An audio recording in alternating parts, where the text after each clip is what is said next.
ছাত্ৰ-ছাত্ৰীসকল, তোমালোকক মোৰ চেনেললৈ স্বাগতম জনাইছোঁ। আজি তোমালোকৰ বাবে মই লৈ আহিছোঁ BA 4th চেমৰ এডুকেশ্যনৰ নিৰ্দেশনা আৰু পৰামৰ্শ দান পেপাৰখনৰ ফাৰ্ষ্ট চেপ্টাৰটোৰ কিছুমান ইম্পৰ্টেণ্ট কুৱেশ্যন এনচাৰ। আহা আমি ভিডিঅ'টো আৰম্ভ কৰোঁ। তো ফাৰ্ষ্ট কুৱেশ্যনটো হৈছে নিৰ্দেশনাৰ অৰ্থৰ বিষয়ে লিখা। এনচাৰটো হ'ল সাধাৰণতে নিৰ্দেশনা শব্দই পথ দেখুওৱা, লক্ষ্য দেখুওৱা, সমস্যা সমাধানৰ উপায় আদিকে বুজায়। কিন্তু নিৰ্দেশনাৰ অৰ্থ কেৱল এই দিশকেইটাৰে সীমাবদ্ধ নহয়। ই এক প্ৰকাৰৰ কাৰ্য আঁচনি আৰু সেৱা যাৰ সহায়ত সমাজৰ ব্যক্তিসকলে জীৱনত সন্তোষজনকভাৱে সমাযোজন কৰাৰ লগতে পৰিকল্পনা কৰি লক্ষ্যৰ দিশে অগ্ৰসৰ হ'ব পাৰে। জৰ্জ মেৰিল নামৰ ব্যক্তিজনে পোনপ্ৰথমবাৰৰ বাবে নিৰ্দেশনাৰ ক্ষেত্ৰত পদ্ধতিগতভাৱে কৰ্ম সম্পাদন কৰিছিল। ছেকেণ্ড কুৱেশ্যনটো হৈছে নিৰ্দেশনাৰ সংজ্ঞাসমূহৰ বিষয়ে লিখা। এনচাৰটো হ'ল নিৰ্দেশনাৰ সংজ্ঞাসমূহ তলত উল্লেখ কৰা হ'ল। প্ৰথমতে বিবেৰৰ মতে নিৰ্দেশনা হৈছে এক প্ৰক্ৰিয়া যাৰ জৰিয়তে এজন ব্যক্তিয়ে নিজৰ সমস্যা সমাধান কৰিব পাৰে আৰু নিজৰ সামৰ্থ্য আৰু আকাংক্ষা অনুসৰি উপযুক্ত পথ নিৰ্ধাৰণ কৰে। পিছত শিক্ষাবিদ গুডৰ মতে নিৰ্দেশনা হ'ল গতিশীল আন্তঃব্যক্তিক সম্বন্ধৰ এক প্ৰক্ৰিয়া যিয়ে ব্যক্তি এজনৰ মনোভাৱ আৰু পৰৱৰ্তী আচৰণক প্ৰভাৱিত কৰে।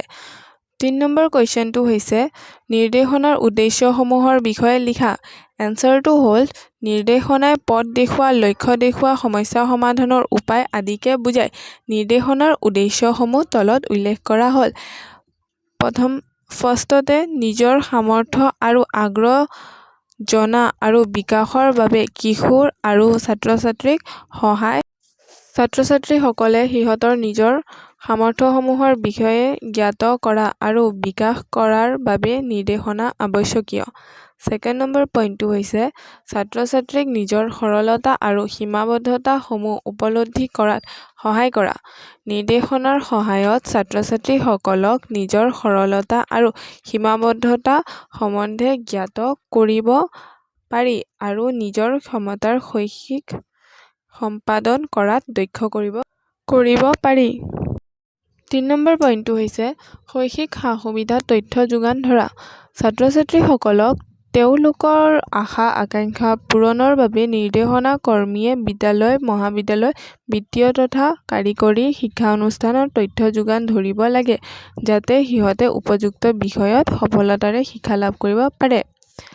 4th নম্বৰ কুৱেশ্যনটো হৈছে নিৰ্দেশনাৰ প্ৰয়োজনীয়তা আৰু তাৎপৰ্যৰ বিষয়ে লিখা। এনচাৰটো হ'ল নিৰ্দেশনাৰ প্ৰয়োজনীয়তা আৰু তাৎপৰ্যসমূহ তলত উল্লেখ কৰা হ'ল। শৈক্ষিক প্ৰয়োজনীয়তা। পইণ্ট নম্বৰ 1 ব্যক্তিৰ পাৰ্থক্যৰ প্ৰসাৰ বিদ্যালয়ৰ ছাত্ৰ-ছাত্ৰীৰ মাজত বৃদ্ধি কৰা। ভিন্ন প্ৰকৃতি আৰু সামৰ্থ্যৰ ছাত্ৰ-ছাত্ৰীসকলক শিক্ষা প্ৰদান কৰিবৰ বাবে শিশুৰ প্ৰকৃতিৰ ওপৰত ভিত্তি কৰি বিদ্যালয়ৰ কাৰ্যসূচী উন্নীতকৰণ কৰিব লাগে। বিদ্যালয়ৰ নিৰ্দেশনাৰ সেৱাৰ জৰিয়তেহে এই কাৰ্য সম্ভৱ কৰিব পৰা যায়। ছেকেণ্ড নম্বৰ পইণ্টটো হৈছে শিক্ষাৰ্থীৰ সৰ্বাধিক কৰ্তৃত্ব। উপযুক্ত অভ্যাসৰ অভাৱত বহুতো ছাত্ৰীয়ে পৰীক্ষাত তৃতীয় বিভাগত উত্তীৰ্ণ হয় বা ফেইল কৰে। গতিকে ছাত্ৰ-ছাত্ৰীসকলে পঠন অভ্যাস উপযুক্তভাৱে বিকশাই তুলিব লাগে আৰু ইয়াৰ ফলপ্ৰসূতাৰ বাবে বিদ্যালয়ত নিৰ্দেশনা সেৱাৰ প্ৰয়োজন।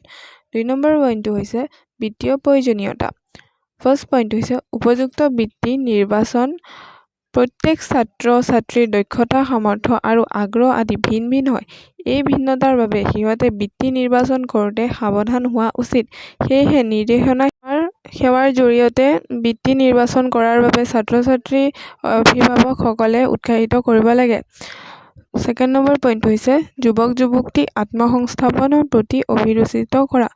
উপযুক্ত নিৰ্দেশনা সেৱাৰ জৰিয়তে দেশৰ যুৱক-যুৱতীসকলক আত্মসংস্থাপনৰ প্ৰতি আকৰ্ষিত কৰিব পাৰি।